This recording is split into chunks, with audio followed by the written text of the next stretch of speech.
Bonjour mes amis, on est le vendredi 26 mai 2023, c'est ma deuxième vidéo en français. Après 1300 vidéos diffusées sur ma chaîne en dialecte marocain, je crois que nos gouvernants ne comprennent pas la Darija ou ont un faible pour le français. L'objectif est de toucher un maximum de personnes de la communauté francophone à travers le monde, mais aussi pour faire pression sur nos gouvernants. À travers mes vidéos, je lance des cris d'alerte. C'est-à-dire, on veut un Maroc meilleur de celui où on vit actuellement, parce qu'actuellement, on ne vit pas, on survit. Si c'est manger, dormir et aller au travail, et encore il faut trouver du travail, ce n'est pas une vie. Une vie, c'est beaucoup plus. J'ai essayé, à travers 1300 vidéos que j'ai diffusées durant presque 6 ans, à sensibiliser les responsables sur plusieurs dossiers, sur plusieurs domaines, pour un changement surtout dans la région de Souss-Messa, Agadir et région là où je vis. Malheureusement, rien ne bouge. Aujourd'hui, je vais parler de la liberté d'expression à travers mon humble expérience, c'est-à-dire expérience vécue. C'est la galère. C'est une liberté d'expression, dernièrement, mais maquillée, où il y a des pressions. De l'autre côté, ce n'est pas facile du tout de s'exprimer librement sur plusieurs sujets. Je m'exprime à travers 1300 vidéos, poliment, des critiques constructives. Je n'insulte pas, je n'y vais pas vers des sujets tabous ni quoi que ce soit. Et même avec ça, la bastonnade. Alors, j'ai été victime de dizaines de procès inéquitables. Par exemple, des condamnations. J'ai passé 2 mois de prison sur un faux dossier. Quand je dis faux dossier, on m'a monté un dossier. À un certain moment où ils ont décidé que Reda devait aller en prison, parce que j'avais annoncé que j'allais me présenter aux élections communales. Donc, il fallait, parce qu'il y avait un agenda, il y avait l'homme le plus riche du Maroc, l'homme qu'il voulait, que l'État voulait qu'il soit président de la commune d'Agadir, il fallait m'évincer. M'évincer et aussi, du coup, me faire taire. Ils ont monté un dossier où j'ai passé 2 mois de prison. Quand je parle de monter un dossier, vous savez, ils sont revenus vers une vidéo qui date de 2 ans avant. Ils sont allés sur ma chaîne, ils ont trouvé la vidéo et ils m'ont dit, monsieur, à cette date-là, vous avez conduit un camion, on voudrait votre attestation d'assurance, votre permis de conduire, et l'immatriculation qu'il y avait sur la vidéo n'est pas l'immatriculation réelle du camion. Je leur fournis tous les documents comme quoi c'était un film, un tournage d'un film télévisé. Et que l'assurance, elle était du tournage. Deuxièmement, on était en hors-piste, on n'était pas sur une route, un bitume ou une autoroute ou quoi que ce soit, on était sur une piste, c'est-à-dire une piste fermée, qui n'était pas, il n'y avait pas de personnes, il n'y avait que les acteurs. Et deuxièmement, l'immatriculation du camion, ce n'est pas moi, on pouvait mettre même un film de guerre ou d'espionnage ou n'importe quoi, et on pouvait mettre même une immatriculation avec un drapeau de Daesh. C'est un film. Ils n'ont rien voulu savoir, tac, condamnation, 2 mois de prison. Je vais aller plus loin. Lorsque je sors de prison, j'ai passé 48 heures de détention au commissariat de police. Donc, je relate dans une vidéo les conditions inhumaines de détention provisoire dans ce commissariat d'Agadir. Directement, la direction générale de la police nationale, elle dépose plainte contre moi et j'ai été condamné à 6 mois de prison et une amende, sans que j'assiste au procès, sans que quoi que ce soit. Ni avisé, ni quoi que ce soit pour que je me présente et que j'amène toutes mes preuves de ce que j'ai vu et le témoignage de centaines de personnes, parce que j'avais lancé sur les réseaux sociaux toutes les personnes qui ont été en détention préventive au commissariat qui se présentent. Donc j'ai reçu plus d'une centaine de personnes qui étaient prêtes à témoigner de ce qu'ils ont vécu au commissariat. Condamnés. Le Wali, qui est le gouverneur de la ville d'Agadir, c'est le représentant du gouvernement marocain. Alors le gouverneur, lui, il est impliqué dans une affaire lorsqu'il était un cadre d'une banque, avant qu'il soit gouverneur. Il est impliqué dans une affaire d'escroquerie, faux usage de faux. il a été directeur de la promotion des provinces du Sud. Et tout le Marocain, il a été démis de ses fonctions et tout le monde s'attendait à qu'il soit passé devant un tribunal pour répondre de ses actes. Rien de cela n'a été fait. Au moment où il était limogé, on attendait et un beau jour, il a été nommé gouverneur de la ville d'Agadir. Gouverneur de la ville d'Agadir. Ce personnage qui me donne des leçons de civisme, ce personnage qui m'a envoyé en détention provisoire plusieurs fois, alors je vais vous dire juste encore une fois, il y avait le Covid. Et il y a actuellement tous nos barrages qui sont vides. Tous nos barrages qui sont vides. Et je sors pour une histoire de sensibilisation de la population sur les dangers de la consommation excessive de l'eau et qu'il faut faire rationner ses provisions et tout en eau. Je pars dans un barrage et je montre que le barrage est pratiquement vide et j'essaie de sensibiliser ces personnes. Au retour, la gendarmerie m'arrête sur ordre du gouverneur, 24 heures chez la gendarmerie de détention provisoire, 24 heures chez les flics et je suis relâché avec 1000 euros d'amende. 1000 euros. Ah, donc ça me fait 48 heures de détention préventive. Ce même gouverneur, c'est lui qui était encore derrière mon arrestation et fomenter le dossier avec les flics. Mieux que ça, je parle, c'est-à-dire je diffuse mes vidéos, monsieur le gouverneur n'est pas content. Monsieur le gouverneur cherche à tout prix pour me faire taire. Je vais vous raconter une histoire à dormir debout. Il y avait ma nièce qui avait 15 ans. Il y a 2 ans ou 3 ans. Elle était avec ses copines, donc toutes mineures, elles ont toutes 15 ans. Elles étaient dans un hôtel, dans un palace, avec leur maman. Elles étaient à la piscine en train de se baigner, de jouer. Les mamans sortent de l'hôtel juste pour aller faire des courses. Et il y avait un émir d'un pays du Golfe. Et cet émir harcèle les fillettes. Peut-être que c'est un pédophile. Et d'ailleurs, après, je vois qu'il a eu des problèmes aux États-Unis et qu'il ne peut y revenir. Il a eu des problèmes dans un autre pays. Donc, il harcèle ma nièce. Je dénonce, je ne cite ni le nom ni la nationalité de l'émir, je ne cite ni le nom de l'hôtel, ni quoi que ce soit. Et je dis qu'il faut arrêter, j'ai scandé dans ma vidéo, qu'il faut arrêter cet harcèlement des pays du Moyen-Orient envers la femme marocaine et que ce n'est pas juste une marchandise. C'est simple, c'est ma vidéo. Eh bien, le parquet m'arrête, je passe 48 heures de garde à vue. On me condamne, donc il fallait que je paye une caution pour sortir de 2000 euros que j'ai payé.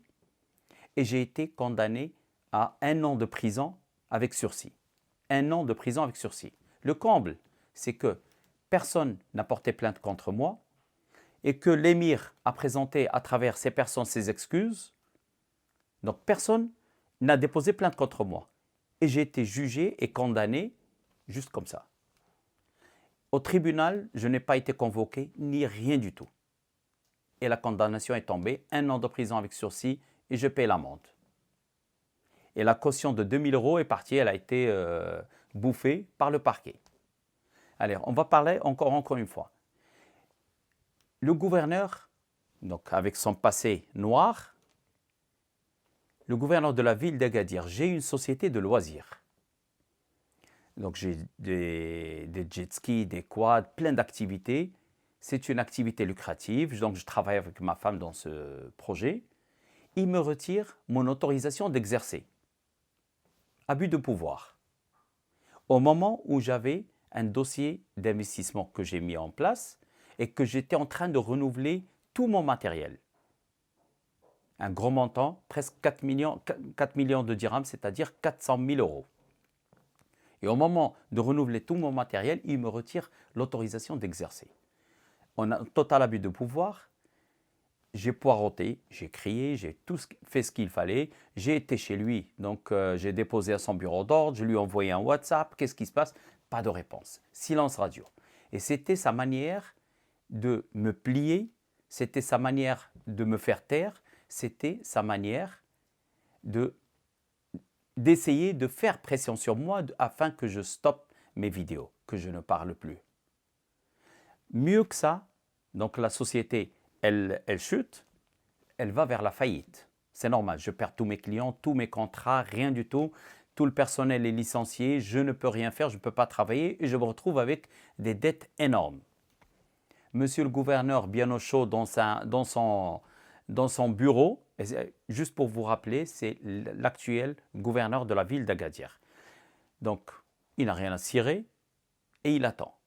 Le tribunal, au moment où l'affaire en faillite passe devant un tribunal de commerce, elle juge que je suis responsable de mes actes et que si la société a fait faillite, c'est de par ma mauvaise gestion.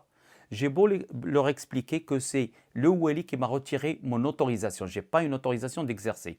Je n'ai pas le droit de sortir mon matériel aquatique, les jet skis, toute l'activité en mer. Je n'ai pas le droit de faire circuler mes quads, je n'ai pas le droit de faire quoi que ce soit, ni assurer mon matériel parce que je n'ai pas l'autorisation d'exercer. Ils ne voulaient rien savoir. Au moment de l'audience, mon avocat est malade, il présente une attestation de maladie, un certificat de maladie, et il demande report du procès. Rien à voir. Il condamne.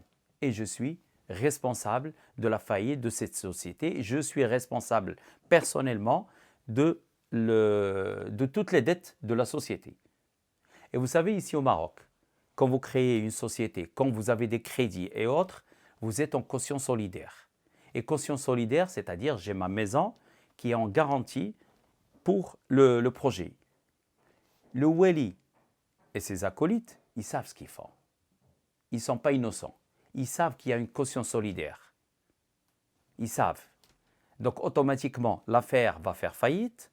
Automatiquement, je suis responsable de toutes les dettes et que c'est moi qui ai mal géré l'affaire alors que tout le Maroc le sait, parce que j'en ai parlé en dialecte marocain à maintes reprises. Automatiquement, ils passent à la maison personnelle et ils la mettent en vente, qui sera vendue bientôt. Ils la mettent en vente aux enchères. Et voilà la liberté d'expression au Maroc. On est tous en liberté conditionnelle. 40 millions de Marocains en liberté conditionnelle. Le jour où ils veulent vous mettre en prison, vous irez en prison. Je vous rappelle l'histoire de Boubkir Jam'i et le journal.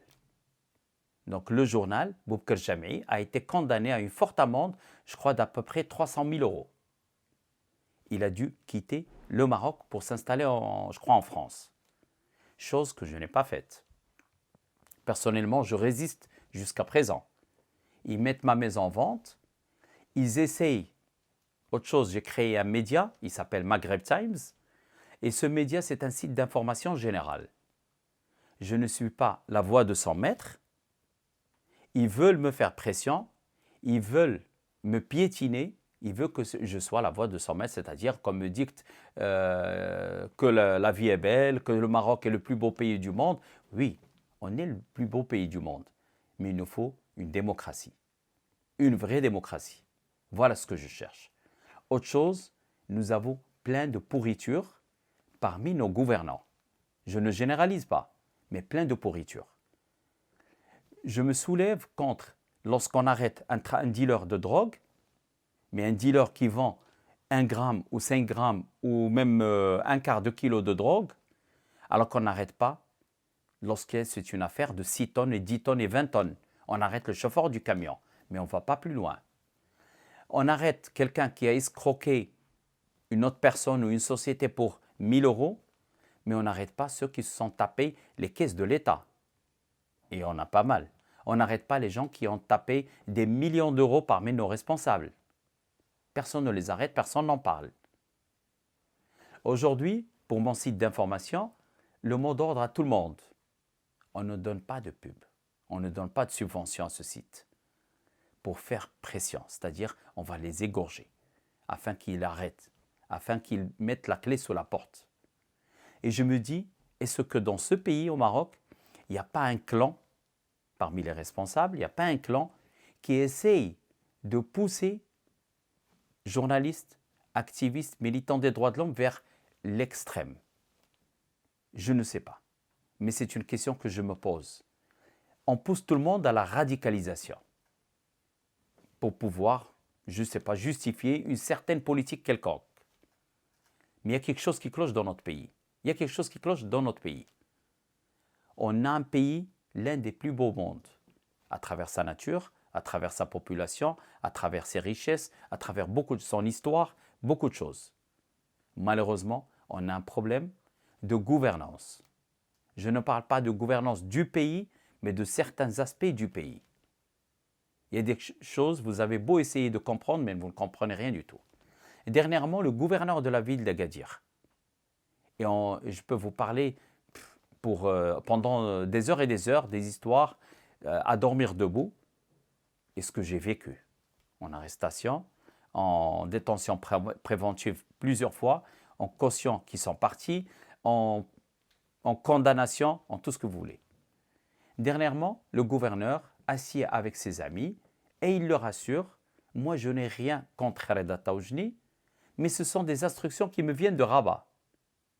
Mais ayez le courage, monsieur le gouverneur, de nous dire de qui viennent ces instructions. Au moins, je me dirigerai vers eux. Mais aujourd'hui, vous êtes la personne qui a ordonné mon arrestation. Vous êtes la personne qui a foutu en l'air ma société. Vous êtes la personne qui est en train de vendre ma maison. Et tout cela, bien sûr, maintenant que vous me dites que c'est des instructions de Rabat, vous êtes aux ordres de certaines personnes, de certains milieux occultes pour me faire taire. Aujourd'hui, si le Maroc ne m'envoie pas en prison, il vous déplume pour essayer de vous faire plier, pour vous faire changer de langage. Voilà le Maroc réel. J'espère que mon message est reçu. J'espère que le gouvernant qui ne comprenne pas la Darija le comprenne en français. Et je vais essayer encore de traduire en anglais et en espagnol afin de toucher encore plus de monde. Mes amis, je vous rassure encore une fois que mon objectif est d'avoir et de vivre. Je ne voudrais pas quitter le Maroc. En aucun cas, je ne voudrais quitter le Maroc parce que le plus facile pour moi, c'est de prendre ma famille, d'aller vers un pays européen ou nord-américain et vivre dans la dignité. Vivre dans un pays qui respecte la liberté d'expression. Vivre dans un pays qui vous offre la santé publique, l'éducation publique, qui vous offre toutes les infrastructures pour pouvoir vivre dans la dignité. Alors aujourd'hui, si je me bats au Maroc, ce n'est pas pour moi, ni pour mes biens, ni pour quoi que ce soit. Au contraire, je paye mon militantisme. On est en train de vendre ma maison. On est en train de me casser, de déplumer. Mais malgré ça, je résiste pour l'instant. Donc, j'aspire à un Maroc meilleur que celui où je vis actuellement, où tous les Marocains, 40 millions de Marocains, vivent actuellement. Excusez-moi. Nous sommes tous en liberté conditionnelle pour l'instant.